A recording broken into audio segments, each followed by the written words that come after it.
नमस्कार। आज हम MHD 7 के अंतर्गत रूपिम की संकल्पना के विषय में चर्चा करेंगे। रूपिम क्या है? तो रूपिम जो है वो क्या है? रूपिम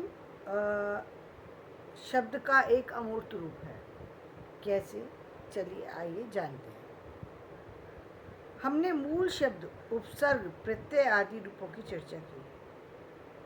एक रूप मॉर्फ अपने प्रवेश के कारण भिन्न भिन्न रूपों यानी फॉर्म्स में होता है। एक रूप होता है, भिन्न भिन्न फॉर्म में होता है। सत, सद, सन और सच, ये चारों एक ही शब्द के रूप हैं। सत से सत्पुरुष, सद से सद्भाव और सन से सन्मार्ग, सच से सच्चरित शब्द का निर्माण होता है। ये चारों केवल स्वनिमित दृष्टि से भिन्न हैं। देखा जाए तो ये चारों अच्छाई से जुड़े हुए हैं, केवल स्वनिमित दृष्टि से थोड़े थोड़े अंतर से ही ये भिन्न हैं। प्रकार और अर्थ की दृष्टि से एक हैं। सत के चारों रूपों का एक अर्थ है अच्छा। इस कारण हम इन्हें एक ही वर्ग में रखेंगे, उसके भिन्न रूपों का विवरण देंगे। ये सारे एक ही वर्ग के रूप हैं, यानी सभी अच्छाई को व्यक्त करने वाले हैं, लेकिन इसके विभिन्न और क्या रूप हो सकते हैं और क्या अर्थ है इनका, उसके बारे में चर्चा करेंगे। अच्छा के अर्थ में सत एक रूप में क्या हुआ? सत जो है वो एक रूप में है और उसके चार व्यक्त रूप के संरूप कहलाते हैं। यानी देखो, एक जैसे हम एक चीज़ का उदाहरण देते हैं। जैसे एक जो है मेज है, हमने मेज कहा कि हम मेज बनवाएंगे, ठीक है। ये एक रूप है मेज के, हम घर के अंदर एक मेज का निर्माण करेंगे। छोड़ दीजिए मेज, हम कहते हैं घर के अंदर हम एक घर बनवाएंगे, हम अपना एक घर लेंगे। तो घर लेना हमारी एक आवश्यकता है, हम एक घर लेंगे, लेकिन उस घर के विभिन्न रूप हो सकते हैं। यानी घर छोटा लेंगे, बड़ा लेंगे, घर कहाँ पर लेंगे, घर में कितने कमरे होंगे, वो जो है फ्लैट होगा या वो कोठी होगी या वो कोई और चीज़ होगी, ये उसके विभिन्न रूप हैं। इनको हम क्या कहते हैं? ये जो चीज़ है ये क्या है? यही रूपम है। मतलब एक ही मूल रूप में हमको घर की आवश्यकता है। इस घर के लिए हमें विभिन्न चीज़ों से जुड़ना पड़ता है, जो कि इसी के घर से ही जुड़े हुए हैं ये सारी चीज़ें। यानी घर लेना ये मूल चीज़ है और घर से जुड़ी हुई ये सारी चीज़ें, तो ये इसके रूप में, यानी इसके अन्य रूप हैं।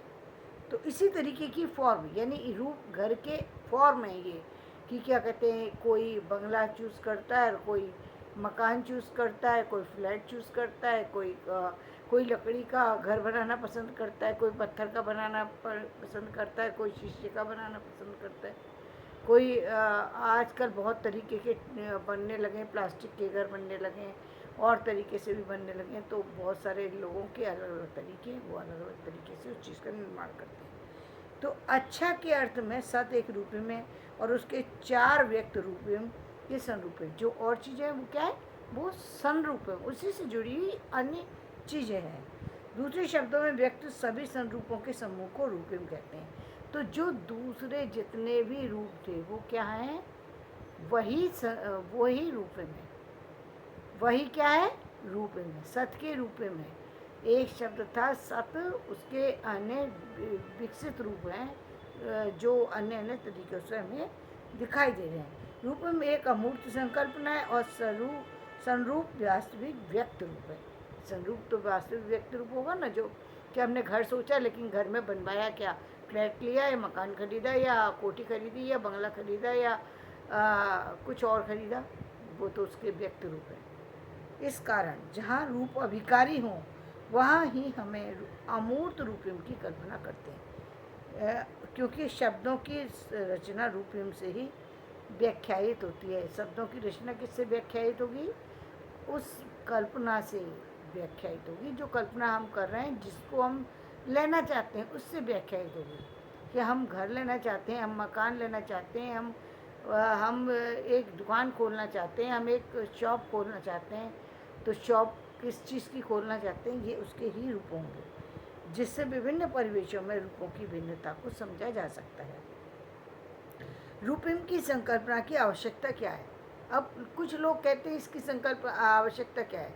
अब कोई यदि ये कहे, अब ये बात उसी तरीके से जैसे मैंने आपको घर का उदाहरण क्यों दिया, क्योंकि ये तो एक मुख्य चीज़ है ना, इसको सभी जानते हैं कि घर की आवश्यकता पड़ती है। तो अब यदि कोई कहे कि घर खरीदने की क्या आवश्यकता है, घर की ज़रूरत ही क्यों पड़ी है, अलग अलग घर लेने की क्यों? क्योंकि अलग अलग आवश्यकता है, अलग अलग फाइनेंशियली स्थिति है, इसलिए अलग अलग घर की कल्पना व्यक्ति करेगा। यदि जिसके पास कोठी की कैपेसिटी है वो कोठी लेगा, जिसके पास बंगले की कैपेसिटी है वो बंगला लेगा, जिसके पास मकान की कैपेसिटी है मकान लेगा, जिसके पास फ्लैट की कैपेसिटी है, यानी फाइनेंशियली स्थिति उसकी जैसी है वो वही चीज़ लेगा। तो वही आवश्यकता क्या है, तो रूपी में भी हम वही सेलेक्ट करेंगे जो हमारी आवश्यकता है। हमें सत्य शब्द की ज़रूरत है, सन शब्द की ज़रूरत है, या सच की ज़रूरत है, या सद की। जहाँ जैसी ज़रूरत होगी वैसे ही हम शब्द को भी चूज़ कर लेंगे। एक ही शब्द के विभिन्न फॉर्म हैं, लेकिन हम उनको अपनी आवश्यकता के अनुरूप चूज़ कर लेते हैं। इसके व्यक्त वास्तविक रूप को हो सकते हैं, लोहे की मेज हो सकती है, अभी हमने आपको इसका उदाहरण दे चुके हैं। अब हम मूल संकल्पना को पहचान कर उसे व्यक्त रूप में, व्यक्त तौर पर व्यवहार में लाते हैं। जैसे सत्पुरुष संरूप 1, सद्भाव संरूप 2, सन्मार्ग संरूप 3 और सच्चरित संरूप 4 हो गए। अब हम इसके चारों के एक और नए रूप को दिखाते हैं। अब वो क्या दिखाएंगे? भाषा विज्ञान की भाषा में इसे वितरण, डिस्ट्रीब्यूशन क्या कहा जाता है? किसको कहा जाता है डिस्ट्रीब्यूशन? जैसे रूपिम का सत है, इसको हम 4 चीज़ों में व्यक्त करते हैं, संरूप और परिवेश। देखो सत है शब्द, उसको हम अलग अलग करेंगे। जैसे परिवेश के सत को हम करेंगे का ता पा आदि अघोष ध्वनियों से पहले। अब भाई शब्द हैं, हमने 4 शब्द तो हैं, लेकिन कहाँ किसका यूज़ कर सकते हैं? हर जगह हर चीज़ नहीं बनाई जा सकती, हर जगह हर शब्द का प्रयोग नहीं किया जा सकता। तो कहाँ इस शब्द का प्रयोग करना चाहिए? तो सद का प्रयोग होगा का ता पा आदि शब्दों से पहले। सद का प्रयोग होगा गा दा बा से पहले। सन का प्रयोग होगा ना से पहले। सच का प्रयोग होगा चा से पहले। क्लियर हो गया? यदि हमें ये क्लियर हो गया तो हम आगे बढ़ते हैं। तो ये रूपिम है, यानी जैसे हमने आपको घर का फॉर्म बताया, घर तो हमें समझ में आ गया। अब हम इसको इस घर के इसका परिवेश कहाँ कहाँ कौन सी चीज़ें मिल सकती है, मकान कहाँ मिल सकता है, चीज़ें कहाँ मिल सकती है, तो वो हमें उसकी अलग अलग जगह होगी ना।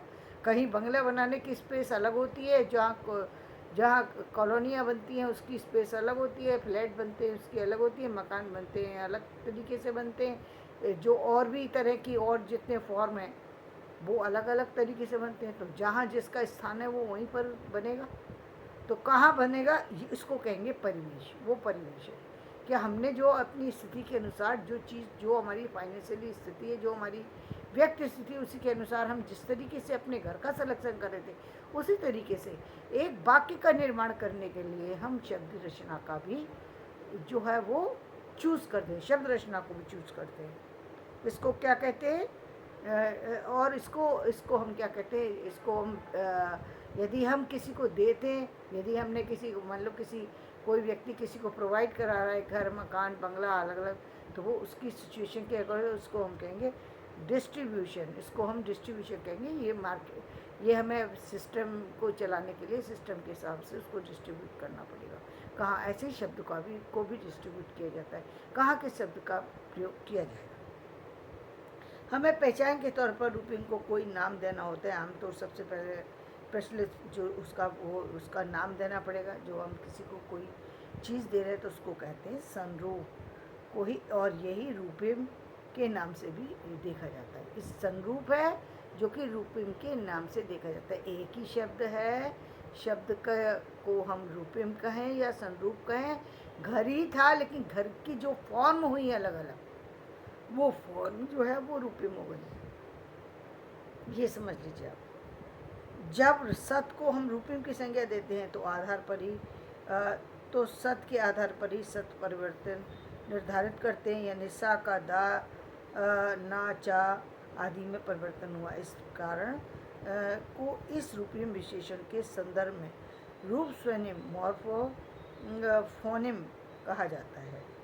इसको क्या कहते हैं, रूप स्वनिम मॉर्फोफोनिम भी कहा जाता है। अर्थात सत, उत आदि सभी रूपों में ता का यही वितरण होगा, जैसे उत्पत्ति, उद्भव, उदाहरण आदि। इस तरह रूपिम संरूपों का वितरण रूप स्वनिम आदि शब्द निर्माणता शब्दों के ध्वन्यात्मक रूप को स्पष्ट करने के लिए किया जाता है।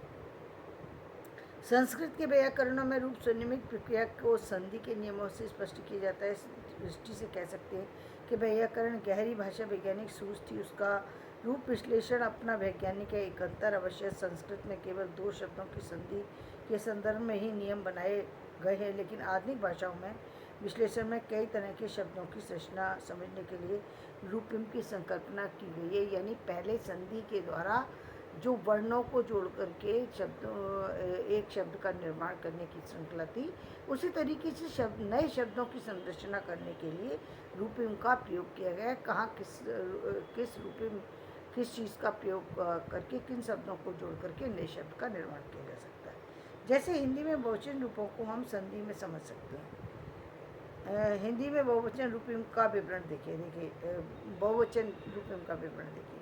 जैसे हम पुल्लिंग शब्द कहें और इसका हम इसको जो है हम पुल्लिंग जो है इसको हम बहुवचन में प्रयोग करना चाहें तो हम इसको कैसे कहेंगे, कमरा, आदमी, चाकू, पति।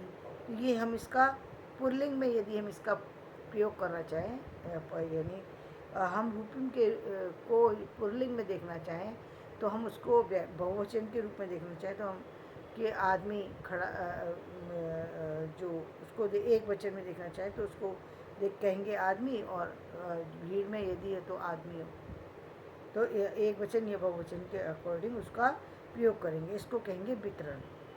इसी तरीके से स्त्रीलिंग में जब हम उसको करेंगे तो एज का करेंगे तो किताब, किताबों को किताबें हो जाएगा, बहन का बहनें हो जाएगा। जैसे हमारा लड़का का लड़कों हो गया, कमरे का कमरों हो गया, आदमी का आदमियों हो गया, झाड़ू का। बहुवचन बनाने के लिए हमने उन शब्दों को हम विभिन्न अन्य रूपों में बदल देते हैं। इसी तरीके स्त्रीलिंग के में यदि ए शब्द का प्रयोग किया जाए तो उसको बहुवचन, किताब शब्द है उसको किताबें बनाया जा सकता है बहुवचन में कन्वर्ट करके। बहन शब्द है बहनें बनाया जा सकता है कि बहनें रक्षाबंधन पर बहुत सारी बहनें आज रक्षाबंधन पर अपने अपने घर जाएंगी। यदि हम भाषा की बात करें तो आकारांत हम भाषा का शब्द को कहें तो भाषाएं बन जाएगा, बहु शब्द को कहें तो बहुएं बन जाएगा।